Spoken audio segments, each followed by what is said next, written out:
Folks, it's finally here. It is time. It is the Arkansas Razorbacks in the NCAA Tournament taking on Vermont, and we're going to preview it all with Curtis Wilkerson of hogsports.com. This is the Locked On Razorbacks podcast.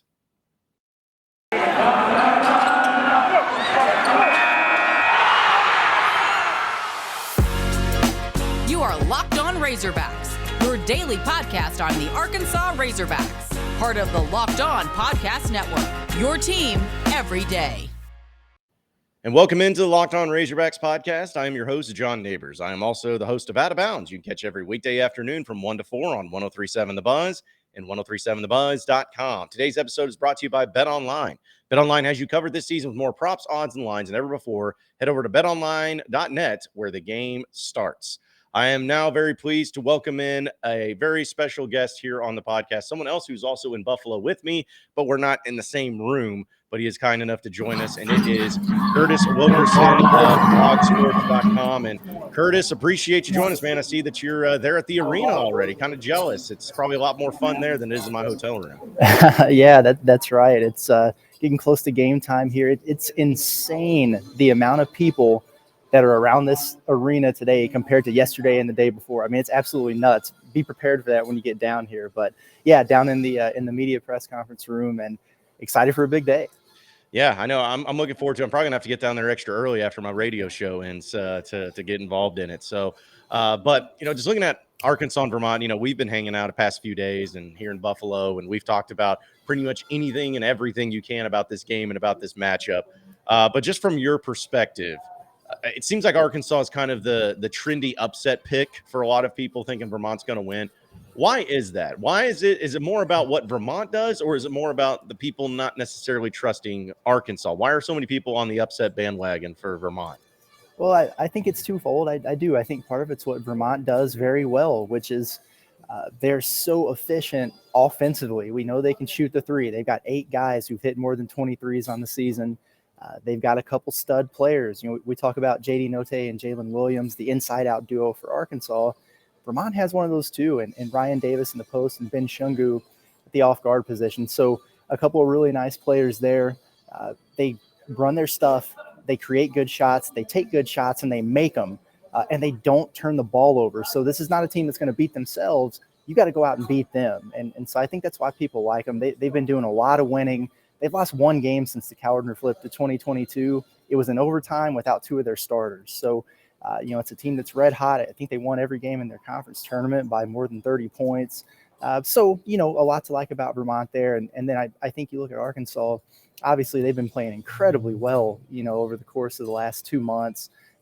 Lost 2 out of their last 3, a couple tough games at Tennessee. The Texas A&M game was a little bit of the clunker, but that's kind of the last taste of the Razorbacks that everybody has. So maybe there's a little recency bias when people are looking at the upset special there. Yeah, that's kind of what I was thinking too. It's like Vermont and the way that they've dominated their conference has been really impressive. And I even think that yesterday when we got a chance to hear from the players for Arkansas, we were talking about, the similarities of the style of play that Vermont has, and there's really no one in the SEC that plays that style. Like, I know that Muss said, oh, well, A&M plays a slower pace, but I think it's a different type. It's almost like Northern Iowa may be a better comparison for Vermont and where they played them at earlier this year. So, like, how much of a factor is it? Because it's as simple as just stopping the three. Like, is that it? Is that pretty much how you beat Vermont if you're Arkansas, or is it a little more complex than that? I mean, yeah, sure, it's a little more complex than that, but if you want to boil it down to one thing, it's a pretty good place to start. When we see the Cinderella stories in March Madness, a lot of times it starts with teams getting red hot from 3. So, yeah, and, obviously Vermont's a team that's very capable of doing that. Mentioned pretty much everybody in their rotation can knock down shots. They're not necessarily shot creators. They're not the J.D. Notes of the world who do it off the bounce. But they screen, they cut, they free themselves up for open looks, and they knock them down. So Arkansas defending that's going to be a major key. I expect them to be very physical and aggressive early, try to be disruptive and pressure Vermont, get them uncomfortable out of what they want to do, make them put it on the floor and see if they can go make a basket at the rim. I think defending the 3 is a big part of it. And then the other side of it, really, I think maybe the X factor of the game is Vermont's big man, Ryan Davis, 6'8", 250-pound guy.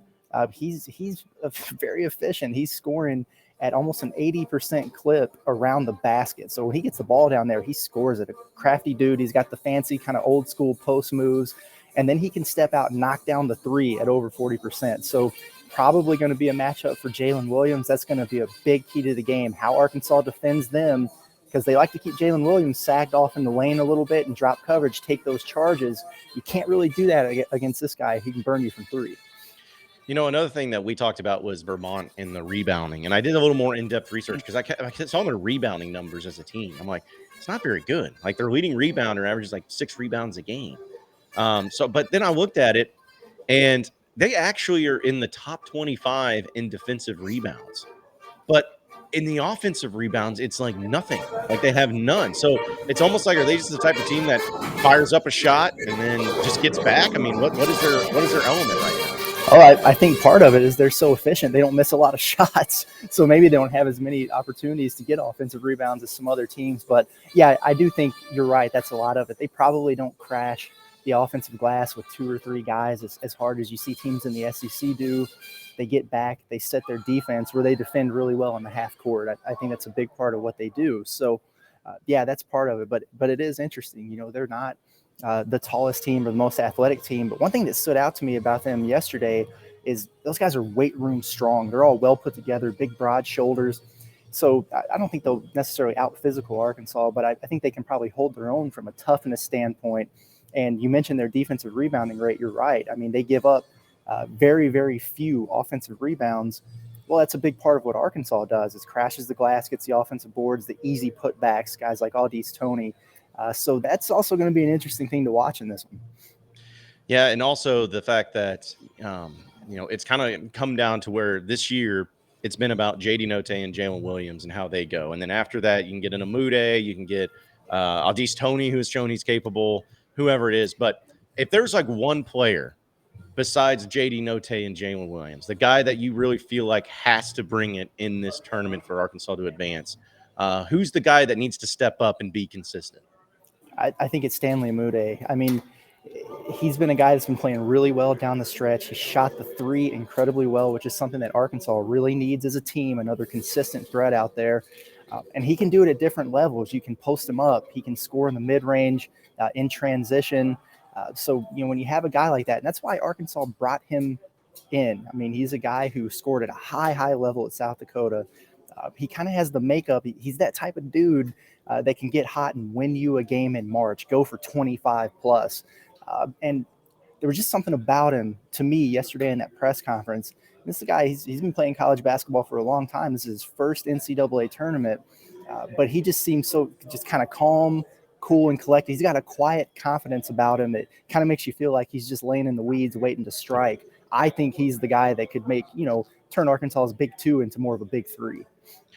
We'll continue our conversation with Curtis Wilkerson here in just a second. But, folks, I got to tell you about Stat Hero. You may have filled out your brackets already. That's great. That's great that you did that. But there's other ways that you can find ways to win in March Madness, and you don't have to deal with any of the nonsense of being busted in your bracket in the very beginning. And that's what Stat Hero is all about. It's a pick'em contest where that stars the star players against the other great players as well, in an amazing hybrid between fantasy and sports gambling. You take control back from the handicappers that always seem to have the advantage. In addition to their pick'em games, they also have a dozen of lineups that you can comb through and try to take on head-to-head. They simply post the best set of players for you to take on with the set of players that you choose. It's easy, it's fast, and it's the best way to get your sports action fix. And it's got a very simple and sleek gameplay that you can have you playing in a matter of minutes. So sign up for free right now at stathero.com/lockedon and use promo code LOCKEDON for a 100% cash deposit back. That's stathero.com/lockedon. Use promo code LOCKEDON for 100% match. stathero.com/lockedon, promo code LOCKEDON. Terms and conditions still apply. We're also brought to you by Built Bar, which we know that it's tough these days to try to find something that's healthy and that's something that's good and something that you actually want to eat. But Built Bar has been so great at finding ways to make their Built Bars so incredibly tasting, but also extremely healthy as well. It's covered in 100% real chocolate, so you know you're getting something great. And by listening to this podcast, there's a great deal for you. All you got to do is go to Built.com, use promo code LOCKED15, and you'll get 15% off your next order. It's as simple as that. Just go to Built.com, use promo code LOCKED15 for 15% off at Built.com.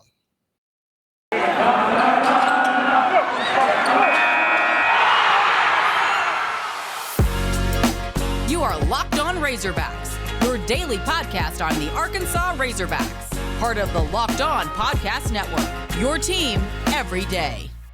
All right, Curtis Wilkerson of hogsports.com is our guest right now on the podcast. And Curtis, we talked about this game.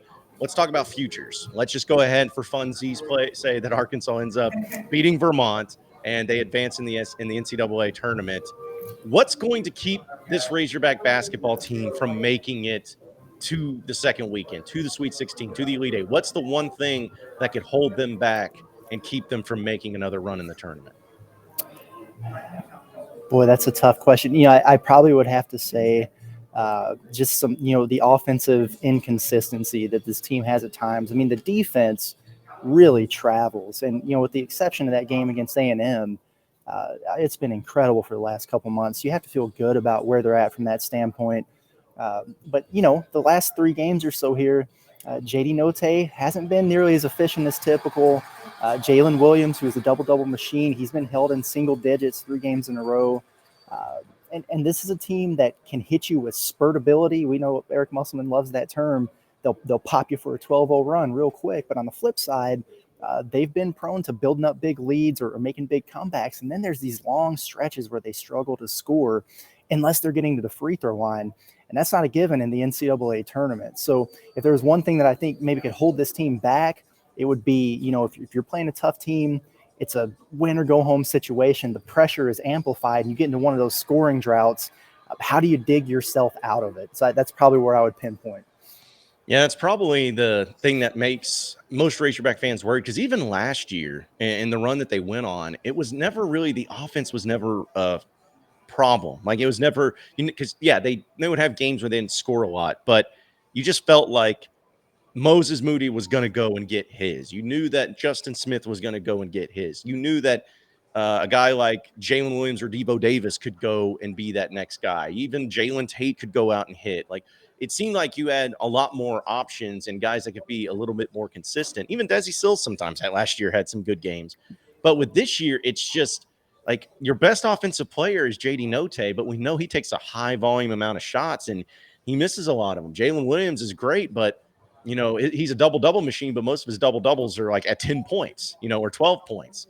Mahmoud has the ability, but some games he'll go for 30, and then other games he'll go for 6. So I think it's just the inconsistency from the offensive numbers and from the individual players, where it's like, defensively it'll be there, and defensively they'll be able to stay in every game, but you got to score to win. Like, you got to be able to score, and like one bad offensive game, which Arkansas's had many of those this year, but one bad offensive game could put you out of the tournament pretty early. Yeah, I mean, it's 100% true. And it's interesting, Arkansas had a couple of those big games at home, wins over ranked teams where they shot, under 40% from the field and probably not too well from 3. So the precedent is there. That was also in front of, 20,000 in Bud Walton Arena. So I agree. It's the consistency thing. And so you get into this tournament now and you have a pretty good feel, like you mentioned, about the few guys that can get it done for you. Who can step up beyond that? We saw a Chris Likes, for example. He had 2 really nice games at Tennessee and then the SEC tournament at LSU. And you're thinking, oh, this is the guy they signed. He's ready to roll. And then he had 1 point and some turnovers against Texas A&M. So he had a setback. Day to day, you don't know what he's going to give you. And then the same thing with Devo. He's had an up and down year too. But if you get the March version of Devo Davis, he can win you an NCAA tournament game. He won Arkansas multiple NCAA tournament games last year. But you can't go into a game banking on that because it's been so inconsistent throughout the course of the year. I agree. What do you think of the draw, though, for Arkansas? Just kind of looking at who they would more than likely face. Because if they win this one, you would think they would probably play UConn. And, UConn's been a pretty solid team at a 5 seed. And if they won that one, you'd more than likely play Gonzaga, the 1 seed. Because last year, I'm not taking anything away from, because you'll always take what you can get. But Arkansas did get a little bit of a benefit where they were able to take care of business against Colgate. Texas Tech was a great team, great game. Could have gone either way. Arkansas came out on top. But Oral Roberts, who they still barely beat, it was a 15 seed and a team that they had faced already that year. Like, they benefited a little bit from that in that Sweet 16 game to go to the Elite Eight. But in this one, it'd be like, no, you're facing against Gonzaga. Like, you're going against a number 1 seed more than likely, unless an upset happens. So I feel like that might be the little thing that could keep them from repeating what they did last year. Is just, it seems like they have a tougher road ahead of them than what they did last year. So you're telling me that you don't expect Boise State or Memphis to beat Gonzaga in the second round? I'm putting you on record for that. No, I know, yeah. I know what you mean, and it's true. I was a little concerned about that Texas Tech matchup last year. I thought Arkansas handled that really well. The potential UConn matchup, not to take anything away from New Mexico State. I mean, we'll see what happens. It's a 12-5. You see those upsets, probably a couple of them every year. But, if it goes according to chalk, UConn's tough. I mean, it's a team that shoots the three pretty well. They're one of the best rebounding teams in the country. And so we've seen the struggles Arkansas's had at times with a group like LSU. Well, the next time they got a shot at them, they did a lot better. And I think they were, plus 14 on the glass against them. So it's a big physical Arkansas lineup. I like the way they match up against UConn. I think it would be an awesome game here.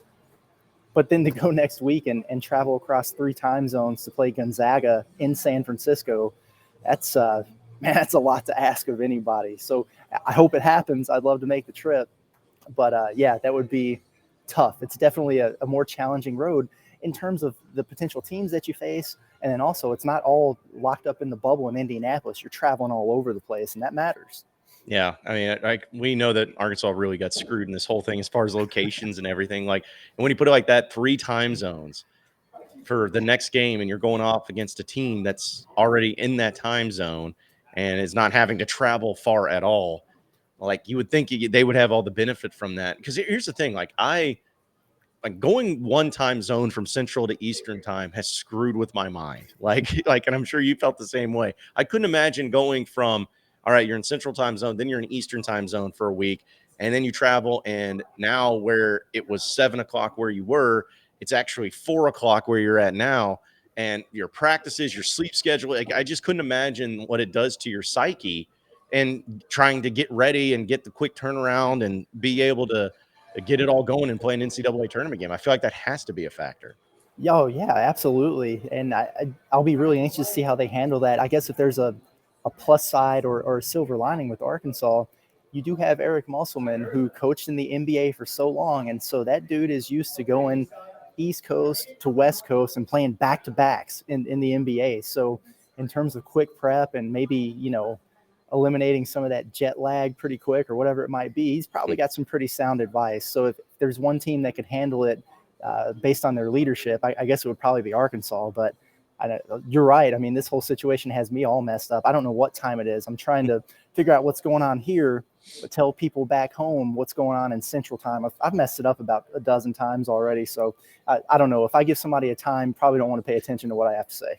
Yeah, it's definitely going to throw you off. We'll get to our final segment with Curtis Wilkerson here in just a second. But, folks, I got to tell you about it being that time of year. College basketball's tournament is finally upon us. From all the latest odds, contests, and player props, BetOnline.net is the #1 source for all your sports betting needs and info. It remains the best spot for all your sports scores, podcasts, and news this season. And it's not just basketball. BetOnline is your continued source for all sporting wagering this your information needs, including live betting and your favorite Vegas casino games. So head to the website today and use your mobile device to learn more about the trends and actions over at betonline.net, where the game starts. You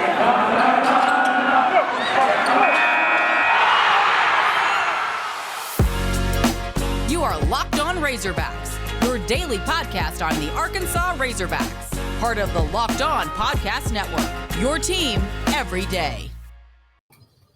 All right, so final segment with Curtis Wilkerson of hogsports.com. So, Curtis, what have you made of Buffalo so far? And don't worry, nobody in Buffalo is going to be watching this YouTube page, so you can say whatever you want. What have you made of your time here in Buffalo? Well, I tell you what, if you ask anybody from the city who looked at my Twitter, they probably think I hate it. Took a 12-second video from my view from my hotel room and said, "Hey, this is Buffalo where Arkansas is playing." It was a gloomy day. Apparently it was the wrong side of the city to be taking pictures of, and people didn't like that. And so I actually feel kind of bad about it, because I don't have anything bad to say about Buffalo, but hey, you know what? I've enjoyed it. And I was worried, man. I thought going from Tampa to Buffalo, I'm like, okay, we're going from hot to cold. Are we going to get snowed on? What's going on here? But honestly, after the first day that we got here, it's been really nice. I mean, it was nice yesterday, super nice today. It's up in the 60s. We got to go to Niagara Falls with the basketball team and check that out. I mean, it's a pretty unique experience. And, honestly, the places that we've gone together to try out some of these famous buffalo wings, I mean, it's been pretty cool. Listen, I still haven't had the best wing ever here yet. I mean, that mission is still ongoing, but it's been a cool experience. It's a neat town. It's super lively today with everybody down here, not only for March Madness, but St. Patrick's Day. So it's just absolutely nuts downtown. So, despite what some people might think I believe about it, I think it's been pretty cool so far. Yeah, I saw people were ripping you, and people were ripping me, like, because I just posted a picture of it, and I was just like, listen, I'm sure there's nice areas and stuff, and it is fine. Like, it's a cool little city and all that, but, it's just kind of like, like, what do you want me to say? You want me to come out here and just be like, wow, this is the most incredible city. Buffalo, New York is where everything's at, and it's so beautiful. Like, I just feel like I'd be lying to myself if I ended up saying that. Yeah, I know. I get what you're saying. And honestly, when I took the video, and I do that everywhere we go, take pictures or video, whatever. Like, hey, this is where we're at, traveling, following the Razorbacks. But I made it a point not to really make any impression whatsoever about it because, I mean, you could tell based on the day, it's cloudy, it's rainy. Again, I guess the better side of town is across the hotel. So I didn't want to put any opinion out there, but people had that opinion for me. So, hey, listen, it is what it is. And I've enjoyed my experience here. And hey, hopefully it lasts for a few more days and we get to experience more of the town with a Razorback win or two. Have you ever been to San Francisco if they end up going there? Oh yeah, I've been to San Francisco before. I really hope that happens. It's a unique city, really cool place. Chinatown down there is incredible. Sign me up for that. I hope it happens. Yeah, I've never been to San Francisco, really? So I'd have to experience that and see how it goes. I wouldn't. Cheap. It's like I love it for the fact that they would go to the Sweet 16 and stuff, but. It's just I've seen it in movies, the city itself in movies and all that stuff. So I've never been to California. Like I've not been anywhere out there. So this would be my first experience not only in San Francisco, but in California. So I'm really hoping that happens too, because that would be pretty fun. But either way, we got to get it done. We got to make sure that this goes through and that we get to make multiple trips. Because I'd also like to go to New Orleans. I think that would be pretty cool to go to as well. I would say that a Final Four in New Orleans that involves Arkansas would be just about the perfect combination of madness that there could be. So, sign me up for that too. And, I mean, think about the road that Arkansas would go through to get to that point. We talked about potentially Gonzaga. Okay, well, then what's going to happen if Arkansas advances to the Elite Eight? Maybe you're looking at Duke, which would mean if you get past them, you're giving Coach K a loss in his final game. So the potential is there, I mean, for some absolutely crazy storylines. And, I think one thing we've learned over the course of this season is not to bet against Arkansas. Don't count them out, regardless of what you think, because they're going to keep receipts, and two, they're going to make you pay for it every time. So we'll see what happens, but we'll know a lot more here in a few hours. It's you can kind of start to feel the buzz around the arena. I think the Iowa game maybe it's the Providence game. I don't know. Somebody's getting ready to play, and they're getting ready to tip off. I hear the announcement, the starting lineups getting announced in the background. So it's here, man. March Madness is finally back. Aren't we glad? And we hope that we can continue on and talk more about this for the next few weeks. And the Razorbacks just got to keep getting it done, man. So Curtis Wilkerson, hogsports.com. Appreciate it, man. Enjoy March Madness. And I'm sure I'll be seeing you here in just a few hours as well. Hey, that sounds good. Appreciate you having me on. We'll see you in a little bit.